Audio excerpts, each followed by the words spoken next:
Bismillahirrahmanirrahim. Welcome to Power Distribution Systems online course. Here today we have lecture number 4. Contents of our today's lecture are circuit breaker and fuse selection. So this is one of the application of short circuit analysis.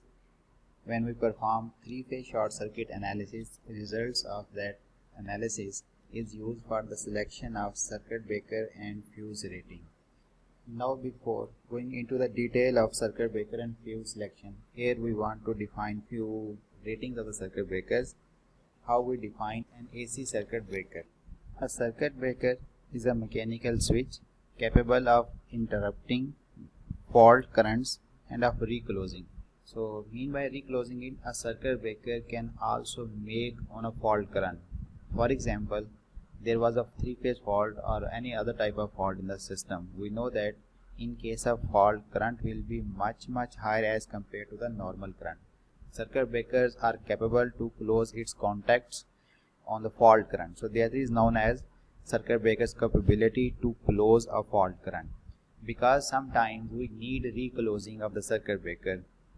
So if fault will be in the system, that reclosing definitely require more power to close the contacts, because a high current will be there that will produce electromagnetic forces which will tend to open the contact, but circuit breaker must be capable to close the contacts. So that is known as its reclosing capability. Along with that, at the very start of the fault current will be very high due to the DC offset and due to the first cycle of subtransient current. The combination of AC subtransient current and DC offset, that is known as momentary current, that will pose huge threat to the circuit breaker contacts. Circuit breaker contacts may get damaged or may get bolted with each other. So if they get bolted with each other on receiving a signal to open the contact, circuit breaker may fail. So that is the part of circuit breaker rating, that it must be capable to withstand that very high current known as the reclosing current. When circuit breaker contacts separate from each other while carrying a current, an arc is formed between the contacts. So breakers are designed to extinguish that arc by either increasing the length of the arc or by cooling it or by combining these two effects simultaneously. As contacts move apart from each other, length of arc will increase, and we use other mechanism to increase the length as well, and then we extract energy from that arc, so that is known as cooling of the arc. So in this way, circuit breaker will interrupt the fault current. In alternating current, it naturally passes twice in a cycle through its zero crossing. So at this zero crossing, circuit breakers try to remove the fault, because it will not let this current to reignite in next cycle. So that is a natural arc extinguishing point on the current. Now here we define two classification of circuit breakers that is used in power circuit. So those are known as low voltage circuit breakers and high voltage circuit breakers. All the circuit breakers voltage level 1500 volt or less are considered as low voltage circuit breaker, and all the circuit breakers rated above 1500 volt are known as high voltage circuit breaker. In this way, we can have two classification of circuit breaker on its voltage level. Circuit breaker can also be classified based upon their medium of insulation and medium of arc quenching.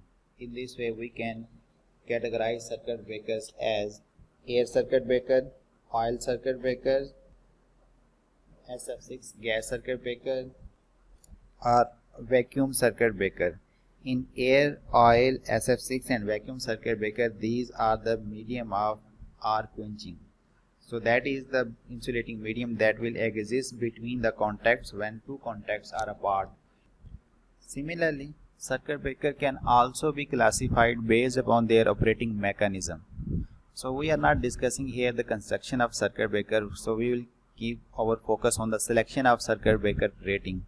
For low voltage applications, molded case circuit breakers with dual trip capability are used. There is a magnetic instantaneous trip for large fault current above a specified threshold, and a thermal trip with the time delay for smaller fault current. So it means these low voltage circuit breaker can detect a fault current and also interrupt a fault current. I have included 3 different videos from YouTube to explain the working and operation of these multi-case low voltage circuit breaker that we also use in our household applications. So you can go through those videos to have an understanding of these low voltage circuit breakers. Now come to the high voltage circuit breakers. High voltage circuit breaker are passive switch. They don't have capability to detect the current. So they make their contacts, close their contacts or open the contacts on receiving an external signal. So the device that gives that signal could be a relay, a control system or a manual switch. So it means the circuit breaker does not have capability to sense current. It just make or break its contacts on receiving a signal from external input. Nowadays, for the selection of circuit breaker, only the symmetrical component of fault current is required because standards has been established in such a way that circuit breaker rating can be specified only based upon the symmetrical component of fault current. Symmetrical component means sub-transient fault current.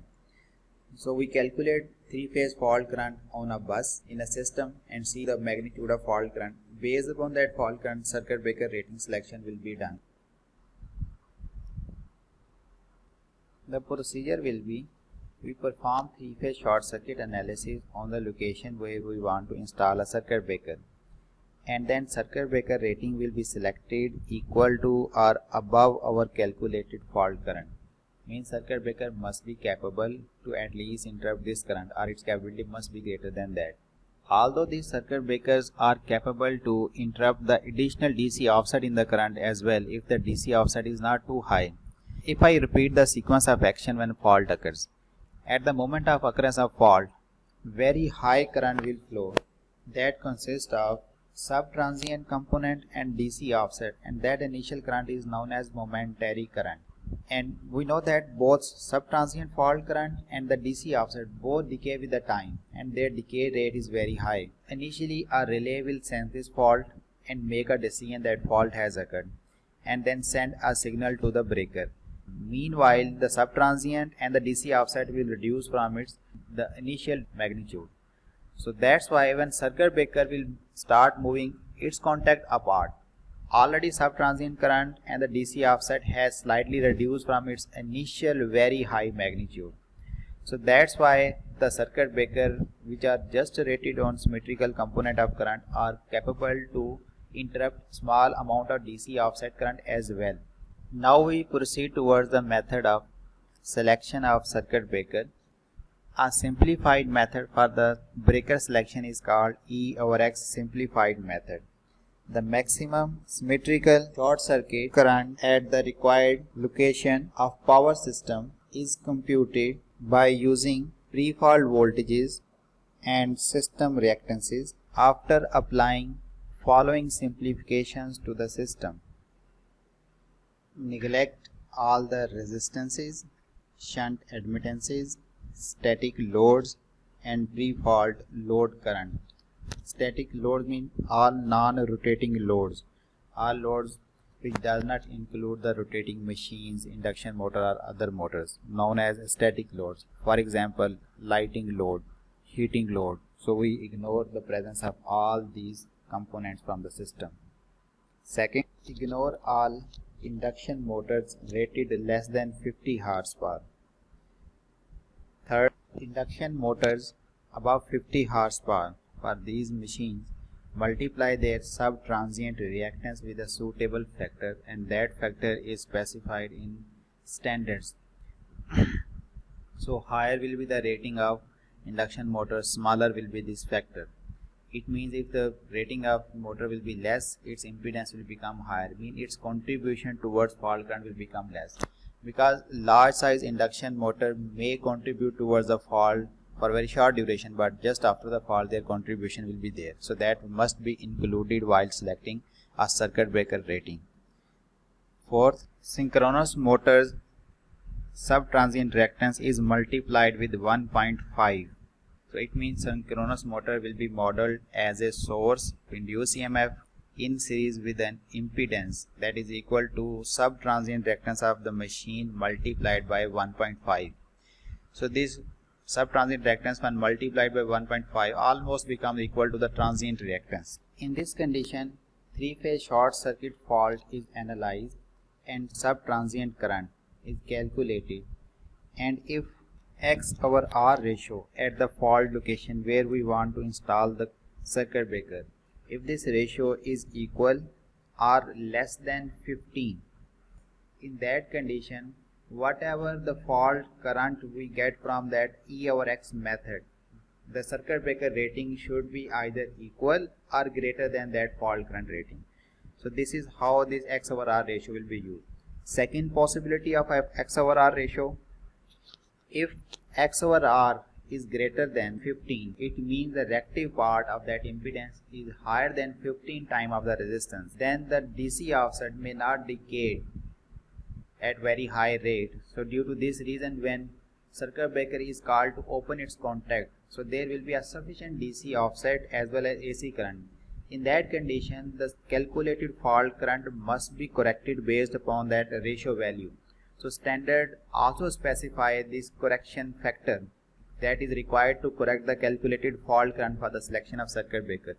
So that correction factor must be applied to the fault current, and then corrected fault current must be used for the selection of circuit breaker. And third possibility, if X over R ratio at the fault location is unknown, means we don't have the complete data to make this decision whether X over R ratio will be less than 15 or greater than 15. In that situation, that will be unknown. In this case, if X over R ratio is unknown, the calculated fault current should not be greater than 80% of breaker interrupting capability. So circuit breaker must be selected in this way. So automatically we have a multiplying factor for the fault current in this situation. So I think that is 1.25. We multiply current with 1.25 to select a circuit. Now before applying this E over X simplified method for the selection of circuit breaker, here it is important to discuss few ratings associated with the high voltage circuit breakers. Without that we cannot select a proper circuit breaker. So here are those ratings that we want to discuss. First is voltage ratings. So first is rated maximum voltage, designated the rated maximum RMS line to line voltage at which we are going to apply the circuit breaker. The breaker should be used in system with an appropriate voltage that should be either less than or equal to this rating. So here I mention it, the maximum line to line RMS operating voltage. The second type of voltage rating is rated low frequency withstand voltage. So that is the maximum 50 Hz or 60 Hz. Normally circuit breakers are designed at 60 Hz. 60 Hz line to line RMS voltage that a circuit breaker can withstand without insulation damage. So here I want to mention that a 60 Hz circuit breaker can be used at 50 Hz. The third voltage rating is rated impulse withstand voltage. The maximum peak voltage of voltage impulse withstand rise and delay time that a breaker insulation can withstand. That is a standard impulse test that we perform on a circuit breaker to see whether its insulation can withstand this impulse voltage or not. It means there are two types of voltage tests on circuit breaker insulation. One is sinusoidal 60 Hz high voltages that we apply across the insulation, that is known as rated low frequency withstand voltage, and other is impulse voltages, so that is known as rated impulse withstand voltage. So these two withstand voltages are applied across insulation of the circuit breaker to test whether it can be used on that set appropriate voltage level or not. The fourth rating which is associated with the circuit breaker voltages is rated voltage range factor. It is defined as the range of voltages for which the product of voltages and the interrupting current that remain constant. So that type of rating is only applicable for the circuit breaker rated up to 115 kilovolt. So that is not included into that. So any circuit breaker rated less than 115 kilovolt, for which this rated voltage range factor K is applicable. So we further elaborate this thing when we are going to use this factor. So these were the voltage ratings associated with the circuit breaker. If I quickly repeat these ratings, that includes rated maximum voltage, the maximum line-to-line RMS operating voltage. Circuit breaker must not be applied at a voltage level above this rating. So rated low frequency withstand voltage and rated impulse withstand voltages. So these are the two voltages to test the insulation coordination of the circuit breaker. So one is sinusoidal applied voltage and other is impulse applied voltage. And the fourth type of rating associated with the voltages is voltage range factor of the circuit breaker. So that is only applicable for circuit breaker rated less than 115 kilovolt, and it is defined as the range of voltages for which the product of the symmetrical interrupting capability and operating voltage remain constant. After that, there are few current ratings of the circuit breaker. Here we make list of all those current ratings which are associated with the high voltage circuit breakers. So first rating is rated continuous current. It is the maximum 60 Hz RMS current that the breaker can carry continuously while it is in closed position, means its contacts are closed without overheating. Contacts must not get overheated due to this continuous current. This is known as normal current, so load current. So this is the maximum load current that a circuit breaker can withstand without its contacts get overheated. So second type of current rating is a rated short circuit current. It is the maximum RMS symmetrical current that the breaker can safely interrupt at a rated maximum voltage. It means circuit breaker must not get damaged while interrupting this current. So this is the maximum rated current that a circuit breaker can safely interrupt at a rated maximum voltage. Third current rating of the circuit breaker is known as rated momentary current. It is the maximum RMS asymmetrical current that the breaker can withstand while in the closed position without damage. So we already know that the momentary current is actually initial cycle of the current that consists of symmetrical high value of subtransient current and the DC offset. So this rating is applied to the circuit breaker as it will be 1.6 times of the rated short circuit symmetrical current. This current is also known as closing and latching current. Closing and latching capability is equal to 1.6 into K into rated short circuit current. This K is the same factor voltage range factor. If the applied voltage or nominal voltage of circuit breaker is equal to or beyond 115 kilovolt, this K factor will be equal to 1. So then this definition will become straightforward. It is 1.6 times rated short circuit current. But for smaller voltage rating circuit breakers, this K factor is included into closing and latching capability of the circuit breaker. Now in this table, we can see different ratings for a circuit breaker are available, starting from the left first column, that is identification, to identify a particular circuit breaker. So there are two ways to identify circuit breaker. One is nominal voltage class, that is given in kilovolt RMS, column 1, and other is nominal 3-phase MVA class, that is column number 2. And then we have voltage rating. There are two columns to describe the voltage rating of the circuit breaker.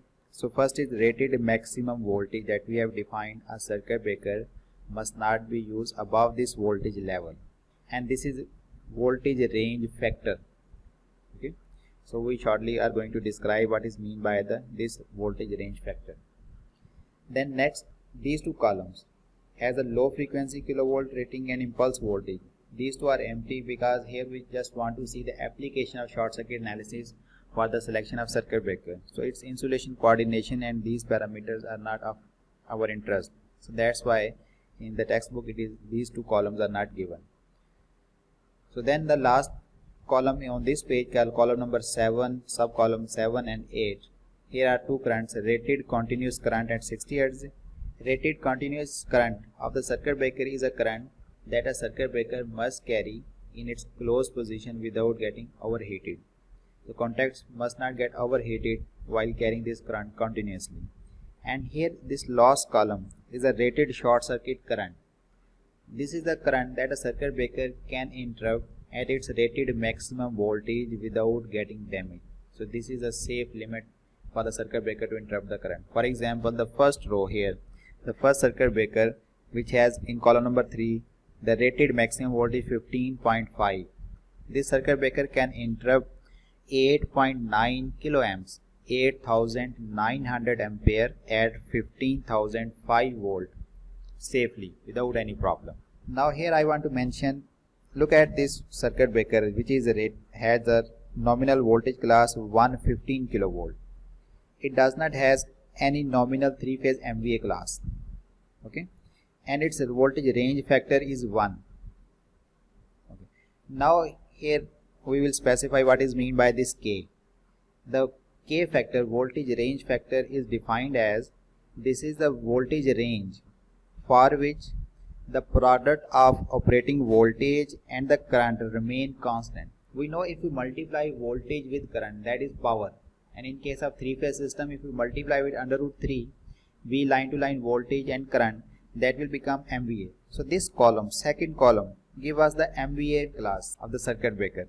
So here for the circuit breaker rated less than 115 kilovolt, there are two ways to define their classes: nominal voltage and nominal 3-phase MVA.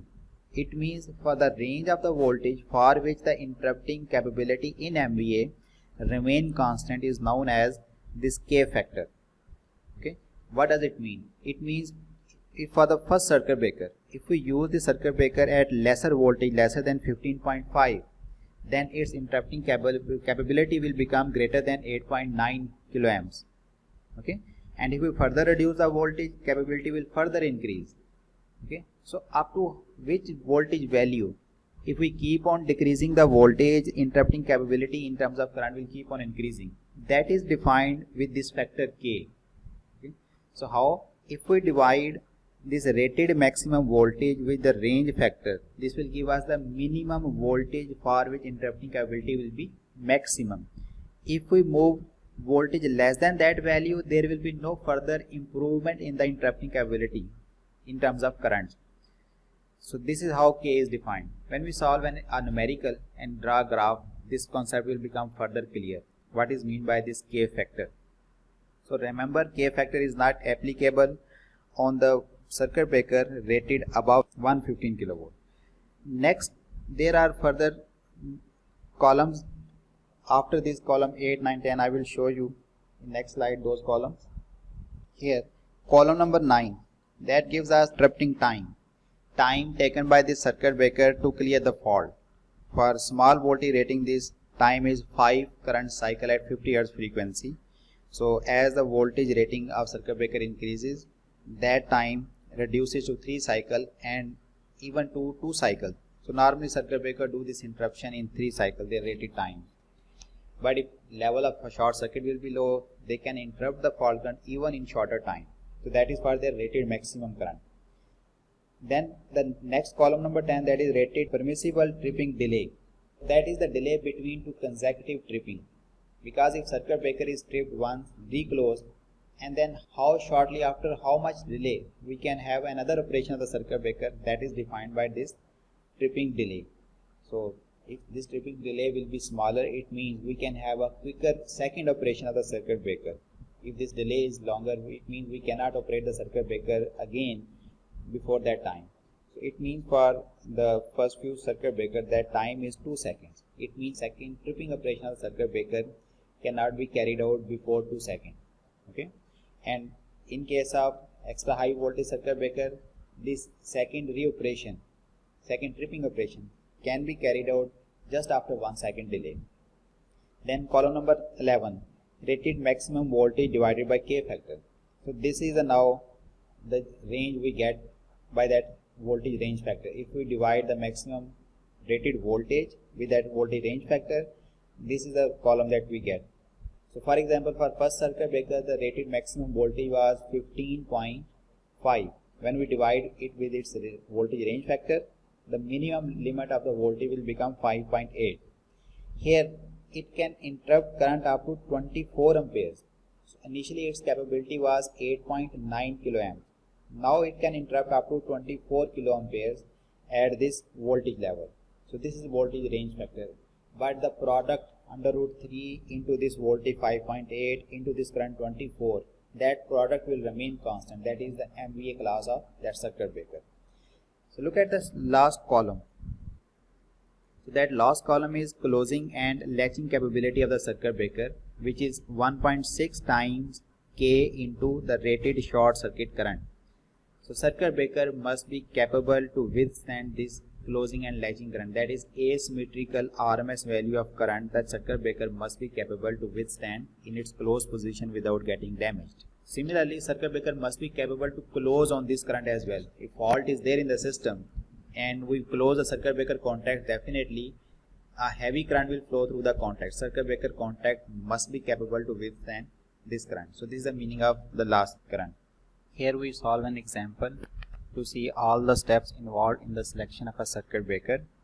So statement of the example is the calculated symmetrical fault current in a result of a three-phase fault analysis is 17 kA at a three-phase bus where the operating voltage is 64 kV. X/R ratio at the bus is unknown.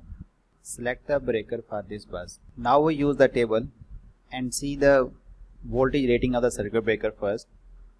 Let's go to the table. Here in this table we know that circuit breaker voltage is 64 kV at which we want to install. So it means from the nominal class, so that will be the nominal class of the circuit breaker 69 kV.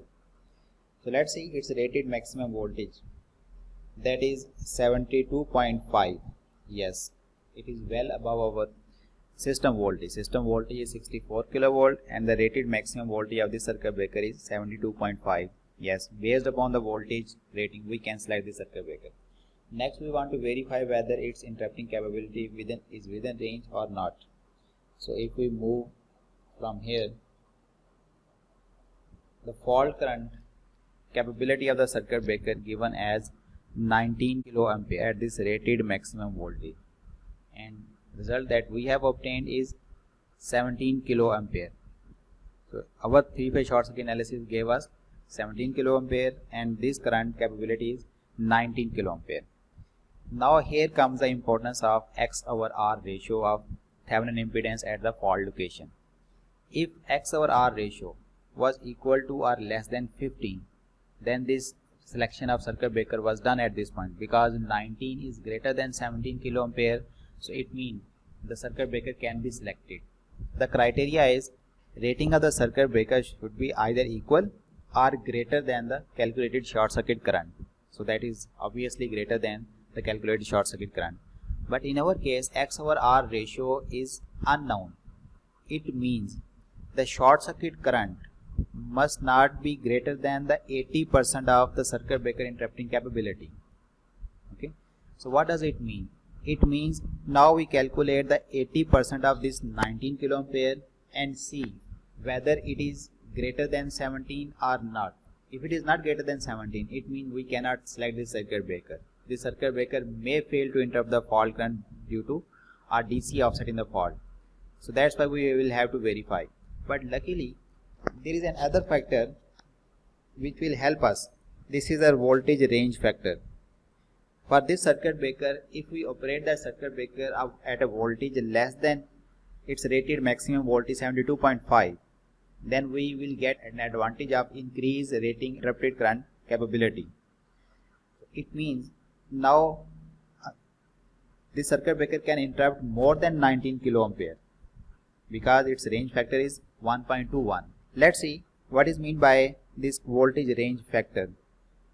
Up till now, the selection of our circuit breaker has given us a circuit breaker which has nominal voltage class equal to 69 kV and its rated maximum voltage is 72.5. Now by using this voltage range factor, we can calculate the minimum voltage at which we get advantage of increase in interrupting capability. So V minimum will be V max, that is rated maximum voltage, divided by voltage range factor K, that is equal to 72.5 divided by 1.21, that is 59.9 92 kilovolt, we can write it as 60 kilovolt. So corresponding to V rated maximum, interrupting capability was 19 kiloampere. Now that will be equal to I max multiplied by K. Here K get multiplied because voltage is decreasing, so current will increase 23 kiloamperes. So that is increase in interrupting capability due to reduction in voltage. If voltage becomes lesser than 60 kilovolt, then there will be no further improvement in this current, because this is the minimum voltage up to which we will get an increase in interrupting capability. So our voltage 64 kilovolt at which we want to install the circuit breaker is in between these two ranges, 19 kiloampere and 23 kiloampere. In voltage terms, that is between 2.5 kilovolt and 60 kilovolt. So now corresponding to our voltage, we will calculate the interrupting capability of the circuit breaker, as we know that the product of voltage to current will remain constant. So this implies that the voltage 64 kilovolt multiplied by interrupting capability at this voltage, this product will be equal to 72.5 kilovolt into 19 kiloampere, the interrupting capability of circuit breaker at this rated maximum voltage. So from this equation we can calculate I is equal to 72.5 divided by 64 into 19. That give us the result equal to 21.5 kiloamperes. Now at the end we want to check whether the calculated short circuit current, which is 17 kiloampere, is less than the 80% of this interrupting capability of the circuit breaker at 64 kilovolt. This is the only thing to check. So here we perform that check. I calculated whether it is less than 80% of I interrupting or not. 17 kiloampere, which is calculated short circuit current, whether it is less than 80% of 21.5 kiloampere, which is interrupting capability of the circuit breaker at 64 kilovolt. Now we can see here the calculated current is less than 80% of the interrupting capability of the circuit breaker. It means this circuit breaker can be selected for this location. It satisfies all the requirements. Now we see the relationship between the operating voltage and interrupting capability of the circuit breaker if the voltage range factor is greater than 1. As an example, we will see the circuit breaker that we have used in this example, which has nominal voltage of 69 kilovolt and a rated maximum voltage of 72.5 kilovolt. So now we'll see what is the relationship between the interrupting capability and operating voltage of the circuit breaker. This graph shows the relationship between the operating voltage and interrupting current of the circuit breaker. Along x-axis we have operating voltage rising from left to right, and along the y-axis we have symmetrical interrupting capability of the circuit breaker. So corresponding to the rated maximum voltage, this is the rated maximum voltage of the circuit breaker. We can call it V max, 72.5. Its interrupting capability was 19 kiloampere. So this is the limit up to which this circuit breaker can interrupt the fault current. In case if operating voltage is less than 72.5 kilovolt, the interrupting capability will increase. This is a minimum voltage up to which we get this increase in interrupting capability. And here the 60 volt, which is known as V min, minimum voltage in that range, is equal to V max divided by voltage range factor. And corresponding to this V minimum, there is an increase in interrupting capability. So this maximum value of current up to which this increase will be there, so that was according to calculation 23 kiloampere, and that can be calculated as I max is equal to I rated 19 into K. Our voltage was in between these two ranges, that was 64 kilovolt. So here is that 64 kilovolt mark. So corresponding to that, the interrupting capability was this point on this curve, and how we have obtained this point, that was equal to I interrupting capability of the circuit breaker at that was equal to V max divided by V operating multiplied by current at rated maximum voltages. So that was the formula to calculate this value, and here we have obtained this was equal to 21.5 kiloampere. Have you observed that if voltage will become further lesser than 60 kilovolt, there is no further improvement in the maximum interrupting capability of the circuit breaker. It will become fixed at 23 kiloampere. So it means if we use the circuit breaker at 50 kilovolt, 40 kilovolt, 33 kilovolt, its interrupting capability is not going to increase beyond 23 kiloampere. And if we move away from 72.5 kilovolt, what happens to this current? Whether it further decrease or not? Obvious answer is we cannot use the circuit breaker beyond 72.5 kilovolt.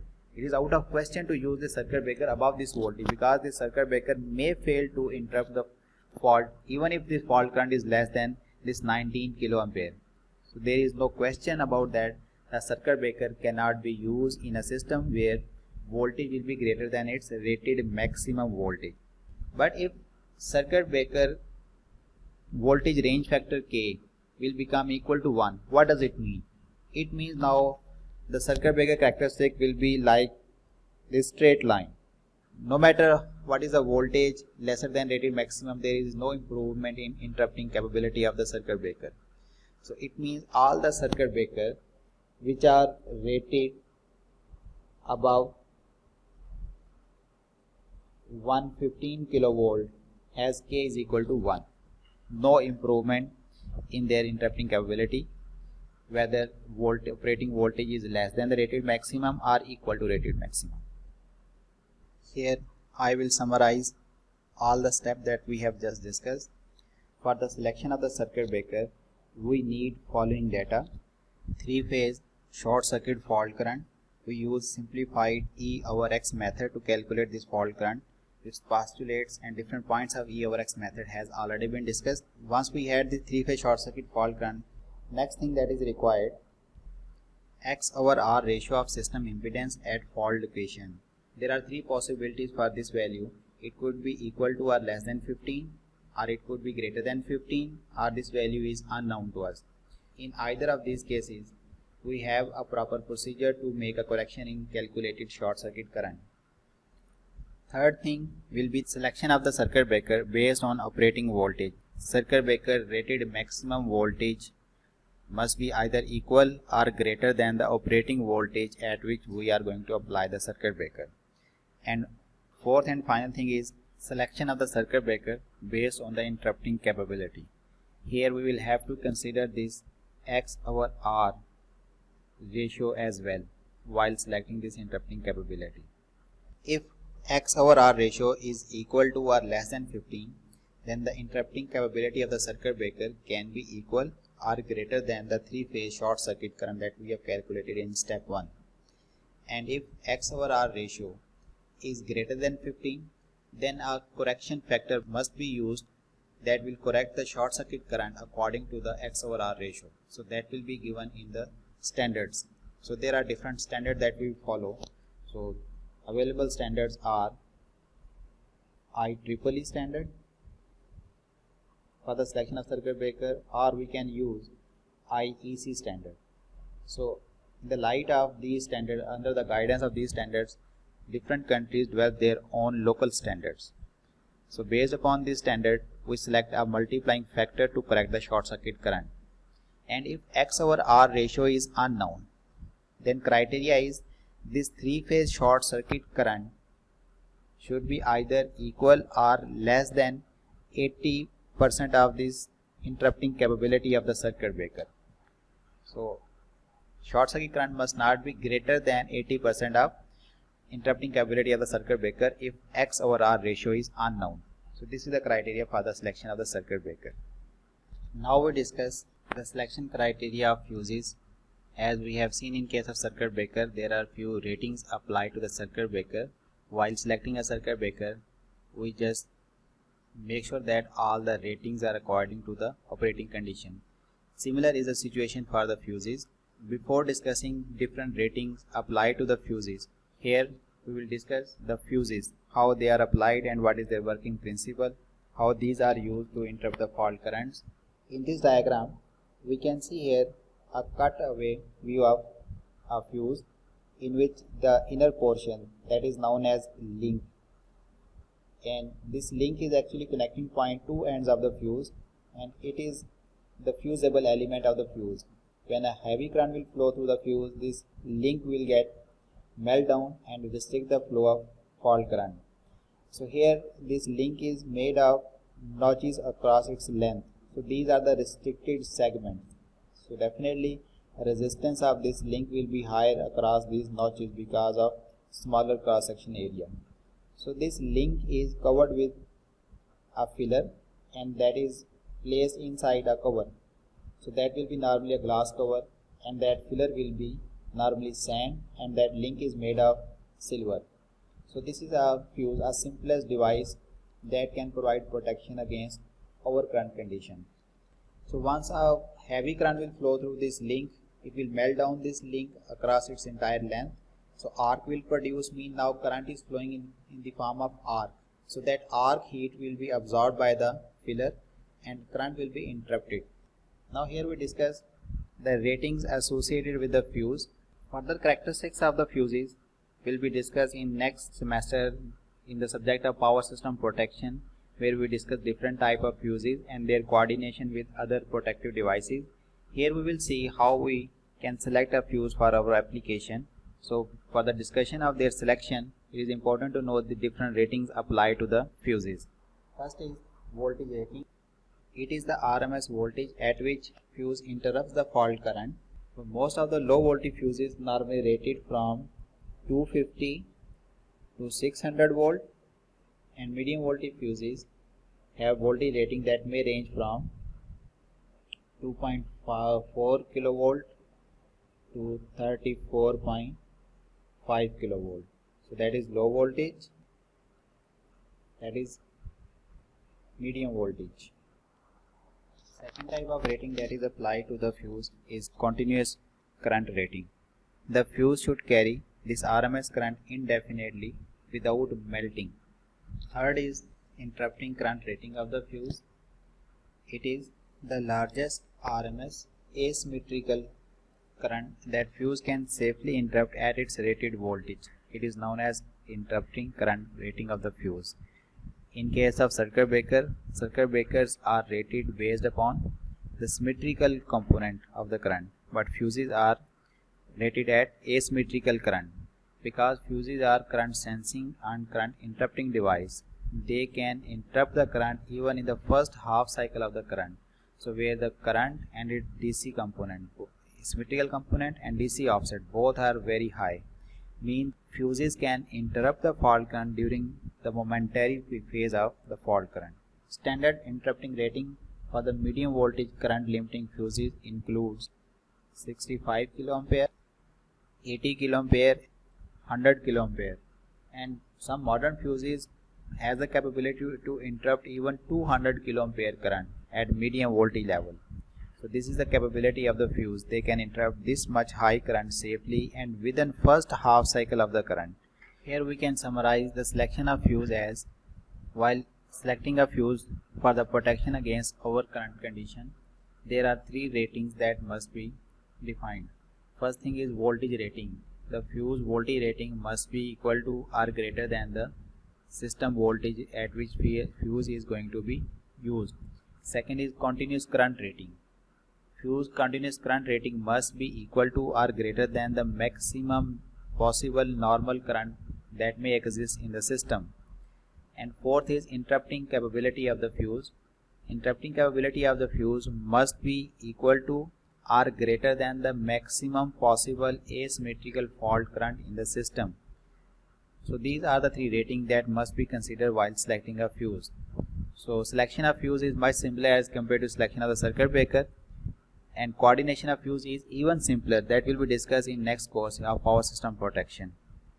Now before concluding the discussion of selection of circuit breaker and fuse, Here another important aspect that I want to discuss is selection of circuit breaker from customer point of view. Let's say we have a large industry which is taking power from the utility at distribution voltage level 11 kilovolt. Okay, it means this industry will have to make an arrangement at its input to receive that power at 11 kilovolt. So this arrangement will consist of an input panel. This input panel consists of CTs, VTs, meters, and most importantly CBs. Here we'll discuss the selection of circuit breaker rating for this input panel. For the selection of circuit breaker, the first step which is required is the short circuit current. We want to select the circuit breaker rating that needs short circuit analysis. Although the utility has all the facility, all the data of the whole system, the branches, the sources, everything available at their end, they can perform short circuit analysis by using computer aided program. But question is how the engineer over here at this industry will perform short circuit analysis and get some result to select the rating of the circuit breaker. Because the rating of the circuit breaker must be in such a way that if fault occurs right after this circuit breaker over here, a three-phase fault, this circuit breaker must be capable to interrupt this fault current without getting damaged. When fault occurs here right after the circuit breaker on this distribution line, what will be the short circuit level over here?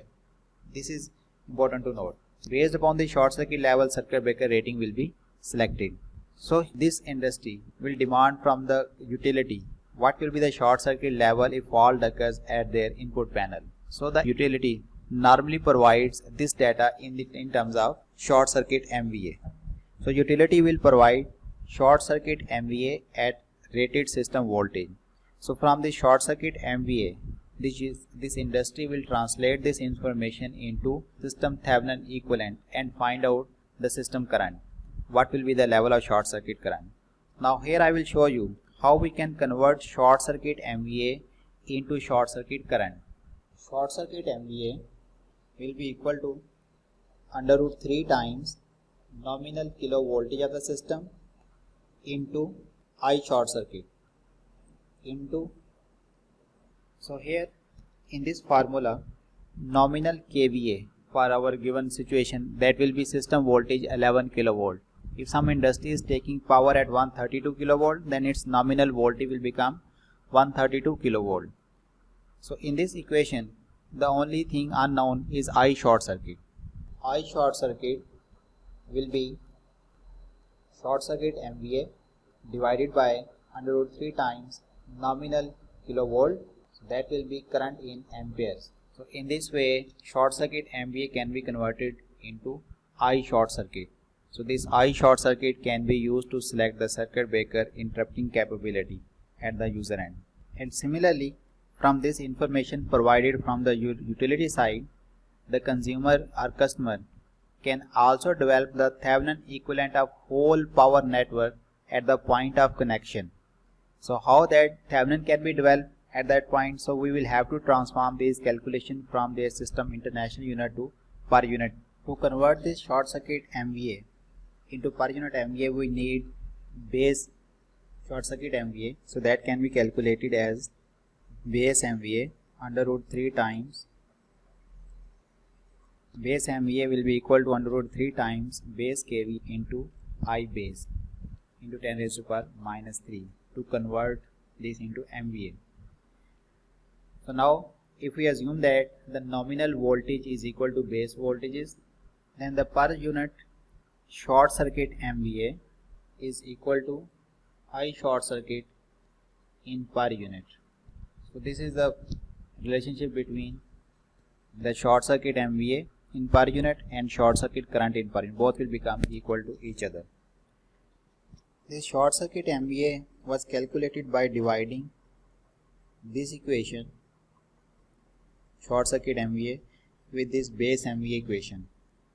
So short circuit MVA divided by base MVA will become short circuit MVA in per unit. Under root 3 will cancel out with under root 3. Nominal voltage and base voltage are equal, so that will become 1. So this factor of 10 raised to power minus 3 will cancel out in numerator and denominator. So I short circuit our I base, that will give us I short circuit in per unit. In this way we have obtained this final equation. Now we are going to proceed further. Now Z Thevenin in per unit will be equal to voltage in per unit at the point of fault and I short circuit in per unit. So we know that voltage per unit was equal to 1. Normally if we consider nominal voltage as base voltage, so that will become 1.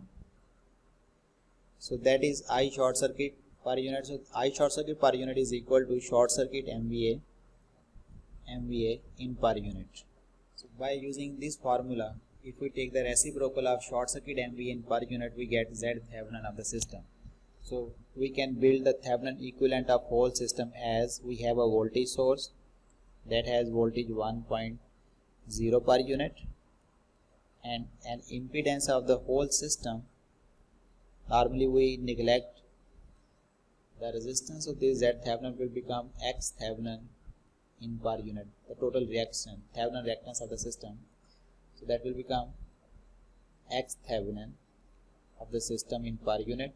So this is the point at which we have calculated we want to install the circuit breaker. So if we put a short circuit here, we can find out the fault current, that will be I short circuit in per unit.